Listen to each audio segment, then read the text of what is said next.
ఇప్పుడు మనము electronic rice కుక్కర్లో రైస్ ఎలా వండాలంటే రైస్ అస్సలు పాడవదు. ఇలా వండామంటే ఒక 2 కప్స్ రైస్ అయితే నేను తీసుకున్నాను. శుభ్రంగా వాష్ చేశాను అనమాట. మంచినీళ్ళల్లో కడిగేశాను.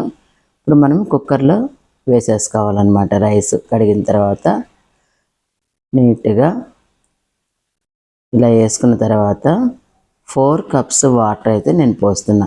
ఎందుకంటే ఒక హాఫ్ అన్ అవర్ ముందు నేను నానబెట్టేసాను బియ్యం. నానిన బియ్యంలో వాటర్ కరెక్ట్గా 4 కప్స్ అయితే సరిపోతాయి.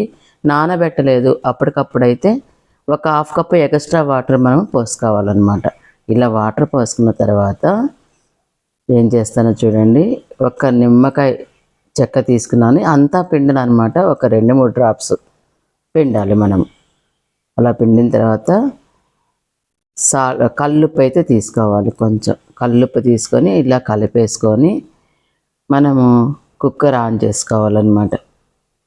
రైస్ కుక్కర్ ఇలా వండినట్లయితే మనకు రైస్ అస్సలు పాడవదు. రేకులింట్లో ఉన్నా కానీ, మా ఫ్రెండ్ అంది రేకులింట్లో అన్నం అస్సలు ఉండట్లేదక్క, పాడైపోతుందని. ఇలా వండి చూస్తే అస్సలు 2 రోజులు ఉన్నా కూడా రైస్ అనేది మనకు ఫ్రెష్గానే ఉంటుంది, కానీ అస్సలు మెత్తబడదు అనమాట.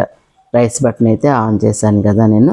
మధ్యలో మనం రైస్ ఉడికేటప్పుడు అలా ఒకసారి కలయి తిప్పుకోవాలి. ఎప్పుడైనా సరే కుండలో వండేటప్పుడు కానీ, పొయ్యి మీద వండేటప్పుడు కానీ మనం అన్నం ఒకసారి అట్లా కలయి తిప్పితే ఈవెన్గా సమానంగా ఉడుకుతుందన్నమాట రైస్. చూసారా ఎంత చక్కగా ఉడికిందో రైస్, ఎంత ఫ్రెష్గా, ఎంత తెల్లగా కనిపిస్తుందో మనకు. అస్సలు పాడవదండి. ఇలా ఒకసారి వండి ట్రై చేయండి, కామెంట్లో చెప్పండి.